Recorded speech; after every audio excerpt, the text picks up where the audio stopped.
ओम नमो भगवते वासुदेवाय। जय श्री राधे कृष्ण। प्रणव उपनिषद नाम के अनुरूप इसमें प्रणव ओमकार का विवेचन किया गया है। ओमकार को परम ब्रह्म की अक्षराव्यक्ति कहा गया है। इसकी 3 मात्राओं अ, उ, म के साथ त्रिदेव, त्रिकाल, त्रिवेद 3 अग्नियों की संगति बिठाई गई है। इड़ा, पिंगला, सुषुम्ना सहित 72,000 नाड़ियों में ओमकार को संव्याप्त कहा गया है।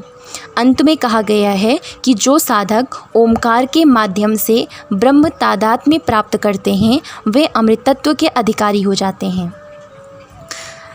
अब ब्रह्मस्वरूप भगवान विष्णु के अद्भुत कर्मों से युक्त संचित कर्मों को भस्मसात करने में समर्थ अग्नि को धारण करने वाली ब्रह्म विद्या का रहस्य वर्णित किया जा रहा है। ब्रह्मवेत्ताओं ने ओमकार को ही एक अद्वितीय अविनाशी ब्रह्म कहा है।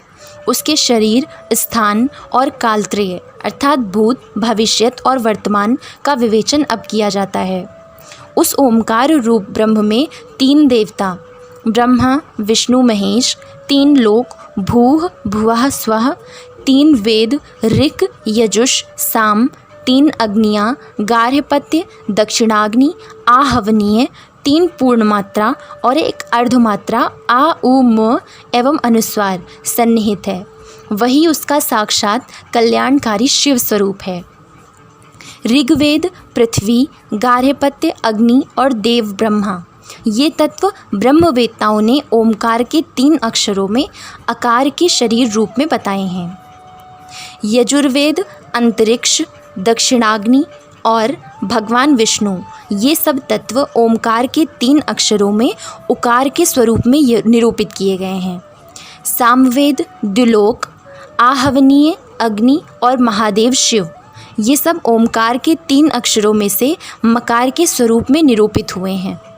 सूर्यमंडल का जो स्वरूप है वह ओमकार के अक्षरों में आकार का स्वरूप है।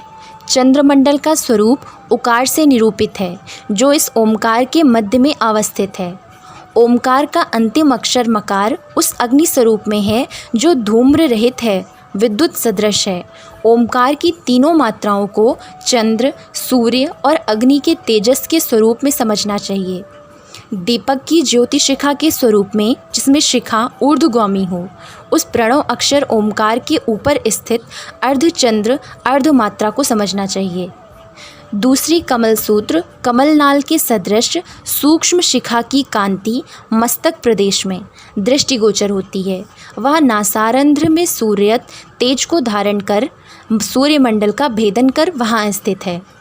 अग्नि स्वरूप में वह शिखा ओमकार की अर्धमात्रा 72,000 नाड़ियों के द्वारा संपूर्ण प्राणियों को वर, जीवन प्राण देने वाली और सबको व्याप्त करके अवस्थित है। जब मुमुक्षु मोक्ष प्राप्ति के निकट शांति स्थिति को प्राप्त होता है तो कांसे के घंटे के समान निनाद सुनाई देता है। यह ओमकार का ही स्वरूप है। इस स्वरूप को सभी साधक सुनने की इच्छा करते हैं।